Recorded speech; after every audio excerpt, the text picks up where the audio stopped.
அனைவருக்கும் வணக்கம். ஸோ இதில் நம்ம என்ன பார்க்க போகிறோம் அப்படின்னா, office assistant, coffee assistant, watchman, மசால்ஜி, நைட் வாட்ச்மேன், கார்டனர் இருக்கு இல்லையா.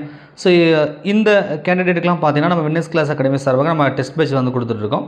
ஸோ இன்றைக்கி வந்து டெஸ்ட் நடந்துகிட்ருக்கு. ஸோ அதில் 6th மேக்ஸில் கேட்கப்பட்ட வினாக்களுக்கான டீட்டெயில் எக்ஸ்ப்ளனேஷன் வீடியோ தான் நம்ம வந்து பார்க்க போகிறோம், ரைட்டா. ஸோ ஒவ்வொரு டெஸ்ட்லையுமே உங்களுக்கு 10 கொஸ்டின் வந்து ஆட் பண்ணியிருக்கோம். ஸோ இன்றைக்கி நடந்த தேர்வுகளில் கேட்கப்பட்ட 10 வினாக்களுக்கான டீட்டெயில் எக்ஸ்ப்ளனேஷன் வீடியோ பாருங்கள். ஃபஸ்ட்டு கொஸ்டின், ஒரு கைபேசி கடையில் ஒரு மாதத்தில் விற்பனையான கைபேசிகளின் எண்ணிக்கை 1250. ஒவ்வொரு மாதமும் அதே எண்ணிக்கையில் 2 ஆண்டுகளில் விற்பனையாக மொத்த கைபேசிகளின் எண்ணிக்கை எவ்வளவோ அப்படின்னு சொல்லி வந்து கேட்குறாங்க, ரைட்டா. சரி, இப்போ ஒரு மாதத்துக்கு வந்து 1250ன்னு சொல்லிட்டாங்க. அப்போ ஒரு வருஷத்துக்கு எவ்வளோ ஆகும், அப்போ அதுக்கப்புறம் 2 வருஷத்துக்கு என்ன ஆகுன்னு பார்க்கலாம். இப்போ நீங்கள் 1250 அப்படின்னா ஒரு வருஷம்னா இன்ட்டு 12 அப்படின்னு போடுங்க. 2 வருஷம் அப்படின்னா இன்ட்டு 24ன்னு போடுங்க. போட்டிங்கன்னா உங்களுக்கு ஒட்டு மொத்தமாக எவ்வளோ சேல்ஸ் ஆகுது அப்படின்றத நம்மளால் கண்டுபிடிக்க முடியும், ரைட்டா. அப்போ 2 ஆண்டுன்றதுனால நம்ம 24 அப்படின்னு சொல்லி போட்டுக்கலாம், ரைட்டா. ஸோ 0 4 5 20 மீதி 2 2 8 இது ஒரு 2 10க்கு 0 மீதி 1 1 நாள் 4 அது மீதி 1 வந்தது இல்லையா, அது ஒரு 5. அடுத்தது 2 இருக்கு இல்லையா, அதை வச்சு மல்டிப்ளிகேஷன் பண்ணுங்கள். ஃபஸ்ட்டு 0 2 5 10க்கு 0 மீதி 1 2 4 4 1 5 அதுக்கப்புறம் 2 2, ரைட்டா. ஸோ இப்போ பார்த்தீங்க அப்படின்னா 0 0 0 5 5 10 மீதி 1னா இந்த 2க்கு இருக்கு இல்லையா, இங்கே வந்து 1 ஆட் பண்ணணும். அப்போ 3. அப்போ என்ன வருதுன்னா 30,000ன்னு வருது. ஸோ அப்போ ஒரு கைபேசி கடையில் மாதத்துக்கு வந்து 1250 வந்து எண்ணிக்கையில் வந்து விற்பனை பண்ணுறாங்க அப்படின்னா, ஸோ 2 வருஷத்தில் அவங்க பார்த்தீங்கன்னா கிட்டத்தட்ட 30,000 மொபைல் வந்து அந்த கைபேசிகள் வந்து விற்பனை பண்ணியிருப்பாங்க, ரைட்டா. ஸோ அப்போ 30,000 என்பது இதுக்கான விடை. ஸோ அடுத்த கேள்வி, ஒரு எண்ணுடன் டேஸை கூட்டும்போது அந்த எண் மாறாமல் இருக்குன்றாங்க. எந்த நம்பர் கூட வந்து ஆட் பண்ணால் ஒரு நம்பர் வந்து அதனோட வேல்யூ வந்து மாறாமல் இருக்கும் அப்படின்னா, ஸோ 0. நீங்கள் 0 கூட எந்த வேல்யூவை ஆட் பண்ணாலும் அது மதிப்பு மாறாது. இப்போ உதாரணத்துக்கு 0 + 2ன்னு சொன்னால் 2 தான் வரும். 2 கூட நீங்கள் 0 கூட்டினா அதே தான். நீங்கள் 0 கூட 2 கழிச்சிங்கனாலும், இப்போ -2 கூட 0 கழிச்சாலும் அது -2 அப்படியே தான் வரும். ஸோ அந்த நம்பர் கூட நம்ம ஆட் பண்ணும் பொழுது அல்லது சப்ட்ராக்ட் பண்ணும் பொழுது அது மதிப்பு மாறாது. அந்த நம்பர் ஏதாவது ரிப்பீட்டடாக நமக்கு அதே நம்பர் தான் கிடைக்கும். ஸோ 0 கூட கூட்டும் பொழுது நீங்கள் எந்த நம்பரை கூட்டினாலும் சரி, இப்போ 40னா 40 + 0 கூட்டுங்க 40 தான் வரும் இல்லையா. 0க்கு மதிப்பு கிடையாது. ஸோ 0 கூட எதை கூட்டினாலும் அதே எண்ணை தான் திரும்ப கிடைக்கும், மதிப்பு மாறாமல். அப்போ 0 என்பதே இதுக்கு சரி. இந்த பேசிக்கை தான் இவங்க என்ன பண்ணாங்க அப்படின்னா, நமக்கு வந்து இதுக்கு முன்னாடி 2021 அந்த இன்டிஃபைன் அப்படின்னு மாதிரி ஒரு கொஷின் கேட்டிருந்தாங்க. அதாவது இப்போ 2/0 ஒரு நம்பர் கீழே போட்டோம்னா அது இன்டிஃபைன் அப்படின்னு நம்ம சொல்லுவோம் இல்லையா.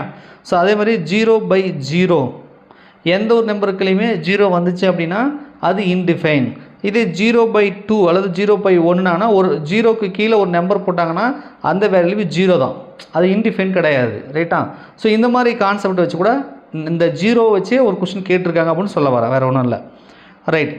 கோபால் கர்ணனை விட 8 வயது இளையவன். அவர்களின் வயதுகளின் கூடுதல் 30 எனில் கர்ணனின் வயது என்ன அப்படின்றாங்க, ரைட்டா. ஸோ இப்போ வந்து பாருங்கள், இப்போ நம்ம என்ன பண்ண போகிறோம் அப்படின்னா, கர்ணனோட வயசை நான் எக்ஸ்னு வச்சுக்கிறேன். ஏன்னா அவன் வயசு என்னென்னு நமக்கு தெரியாது. இது கர்ணனோட வயசு. கோபாலோட வயசு என்னென்னா கர்ணனோட வயசு என்னவோ, ரைட்டா. ஸோ அவன் வந்து 8 வயசு சின்னவன். அப்போ அவனோட வயசு வந்து x - 8 அப்படின்னு எடுத்துக்கிறேன். இப்போ இவங்க 2 பேரோட வயசோட கூடுதல் எவ்வளோனா 30. அப்போ x - 8 கூடுதல் எவ்வளோ 30. அப்போ x கூட்டினா 2x, இந்த -8 இந்த பக்கம் 8 போயிடுங்க. அப்போ அது +8 வரும். அப்போ 30 8 38.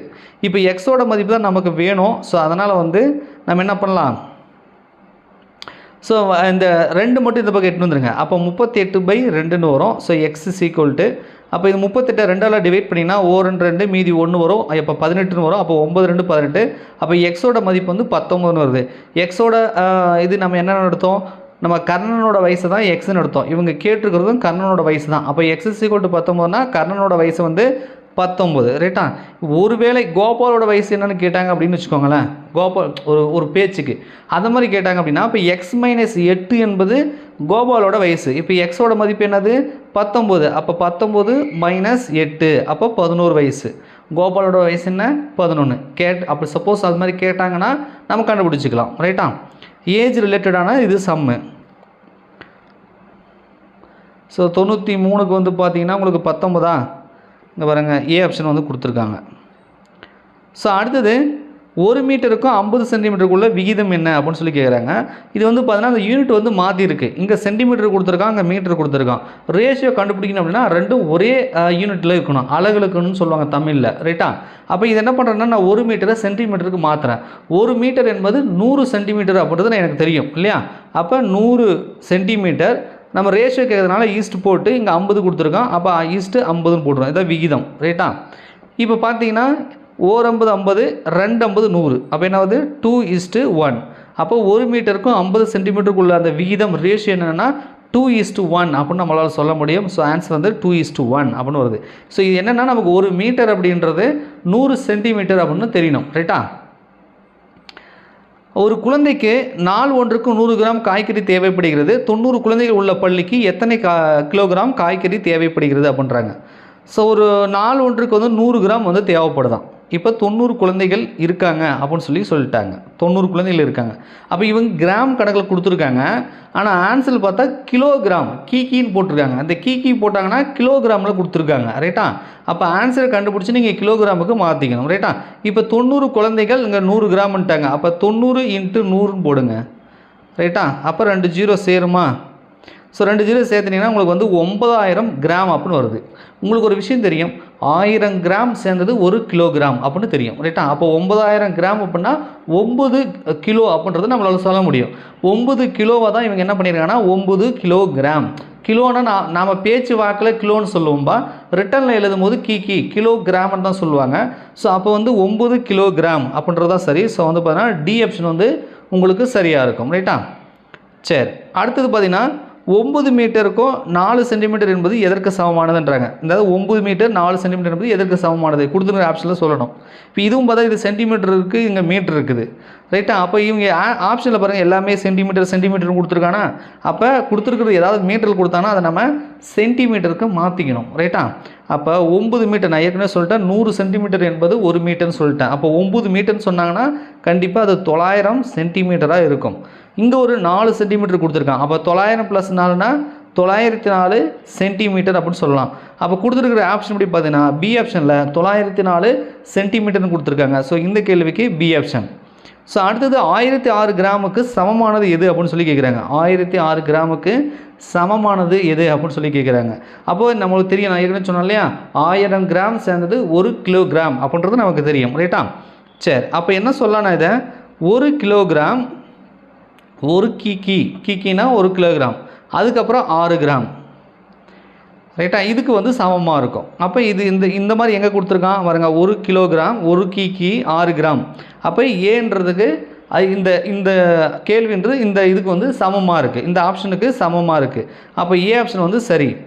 ஒரு தோட்டத்தில் ஒவ்வொரு நாளும் 150 லிட்டர் தண்ணி தெளிக்கப்படுகிறது எனில் ஒரு வாரத்தில் தெளிக்கப்பட்ட தண்ணீரோட அளவு என்ன அப்படின்றாங்க, ரைட்டா? இப்போ ஒரு தோட்டத்தில் ஒவ்வொரு நாளைக்கு 150 லிட்டர் தெளிக்கிறாங்க, ரைட்டா? அப்போ ஒரு வாரத்துக்கு எத்தனை நாட்கள்?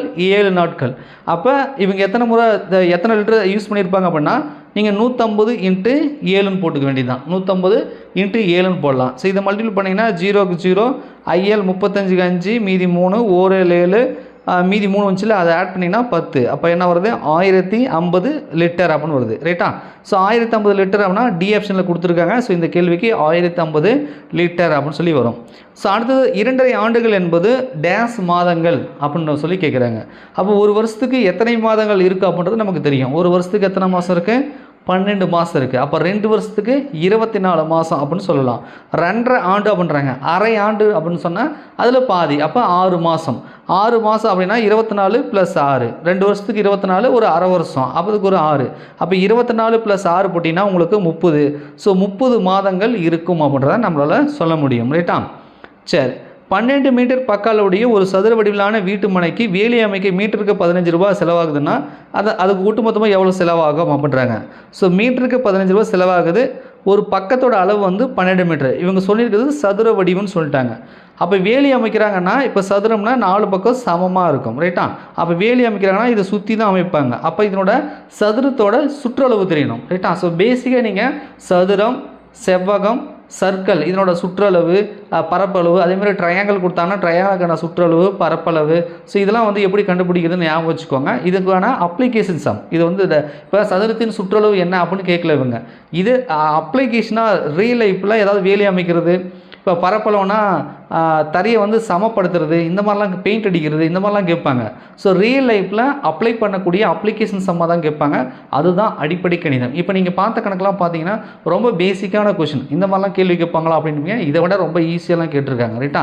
ஸோ ஆஃபீஸ் அசிஸ்டன்ட், வாட்ச்மேன் எழுது படிக்க தெரிஞ்ச போதும்னு சொல்கிறாங்க இல்லையா? அப்போ எழுது படிக்க தெரிஞ்சவங்களுக்கு இந்த மாதிரியான கணக்கு தான் கேட்க முடியும். ரைட்டா? ஸோ அது மாதிரி தான் கேட்பாங்க. இதே நீங்கள் எக்ஸாமினர், ஜூனியர் பயாலஜி, சீனியர் பயாலஜிலாம் பார்த்துட்டு இந்த மாதிரி கேட்பாங்களான்னு நினச்சிடாதீங்க. உங்களுக்கு வந்து டிஎன்பிசி தரத்தில் இருக்கும். ரைட்டா? நீங்கள் வேறு, இவங்க வேறு. ஸோ இந்த கொஷின் பேப்பர்ன்றது ஆஃபீஸ் அசிஸ்டன்ட், வாட்ச்மேன், மசால்ஜி இவங்களுக்கு வைக்கப்பட்ட தேர்வு. ஸோ அவங்களுக்கு இப்படி தான் இருக்கும். இது வந்து 6th புக்கில் இருக்குது. இப்போ நீங்கள் பார்க்குறீங்களா, இந்த கேள்விலாம் எங்கே எடுத்துருக்கேன்? 6th தான் எடுத்திருக்கேன். ஸோ அப்போ நீங்கள் 6th படிக்கும் பொழுது இப்போ நான் எப்படிலாம் கேள்வி கேட்டிருக்கணும், இது ரிலேட்டடாக இருக்கிற சம்ஸு, இந்த சம்ஸ்லாம் எங்கே இருக்கோ அந்தந்த யூனிட்டில் வரதான் நீங்கள் படிக்கணும்.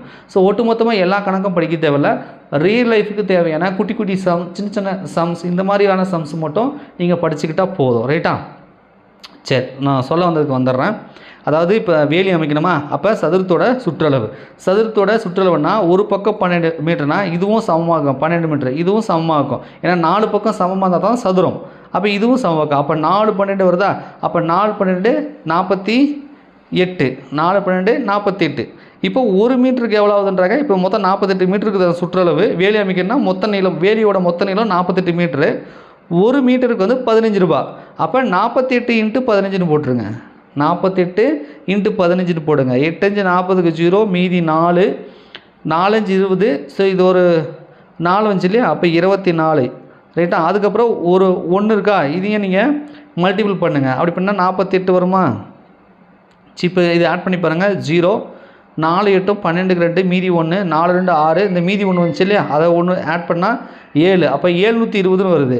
அப்போ எவ்வளோ செலவு பண்ணியிருப்பாங்க? 720 ரூபாய் வந்து செலவு பண்ணியிருப்பாங்க. ரைட்டா? ஸோ இந்த மாதிரி தான் இருக்கும். இந்த மாதிரி அடிப்படை கணிதம் அப்படின்னு சொன்னால் என்னென்னா ரியல் லைஃப்பில் பயன்படுத்தக்கூடிய கூட்டல், கழித்தல், பெருக்கல், வகுத்தல், இந்த 4 வச்சு அடிப்படையாக வரக்கூடிய ரியல் லைஃப் சம்ஸ் தான் கேட்பாங்க. ரைட்டா? ஸோ இந்தளவுக்கு ஈஸியாக தான் கேட்பாங்க. இதே மாதிரி நீங்கள் 7th 8க்குமே நீங்கள் இந்த மாதிரி ரியல் லைஃப் சம்ஸாக வந்து பார்த்து நீங்கள் படிச்சுக்கிட்டால் உங்களுக்கு போதுமானது. ரொம்ப டஃப் கொடுத்து நீங்கள் படிக்க வேண்டியதில்லை. ரைட்டா? நீங்கள் பொது அறிவு, கரண்ட் அஃபேர்ஸு, ஸோ அந்த மாதிரியான விஷயங்கள் அதுக்கு மட்டும் நீங்கள் கொஞ்சம் வந்து நல்லா படிச்சுக்கோங்க. தமிழுக்கு 6 to 8 வரைக்கும் கேட்பாங்க. அதெல்லாம் கொஞ்சம் நல்லா படிச்சுக்கோங்க. அடிப்படை கணிதன்றது இந்த மாதிரி வந்து ரியல் லைஃப்பில் யூஸ் பண்ணக்கூடிய சம்ஸாக வந்து குட்டி குட்டி சம்ஸாக வந்து பார்த்து நீங்கள் படிச்சுக்கோங்க. உங்களுக்கு ஏற்கனவே குரூப்லேயே நான் வந்து கைட்லைன்ஸ் பண்ணியிருப்பேன். அதை மட்டும் கூட நீங்கள் ஃபாலோ பண்ணால் போதும். நம்ம யூடியூப்பில் யாராவது ஃபாலோ பண்ணுறீங்க அப்படின்னா ஸோ இந்த மாதிரி ரிலேட்டடாக சம்ஸ் தான் வந்து எக்ஸாமுக்கு வந்து ஆஃபீஸ் அசிஸ்டன்ட், வாட்ச்மேன், கார்டனர், மசால்ஜி இந்த மாதிரி எழுது படிக்க தெரிஞ்ச போதும் 8ஆம் வகுப்பு தகுதி இருக்கு இல்லையா? இந்த மாதிரி தான் கேள்வி கேட்பாங்க அப்படின்றத நீங்களும் வந்து தெரிஞ்சுக்கோங்க. ரைட்டா? நன்றி, வணக்கம்.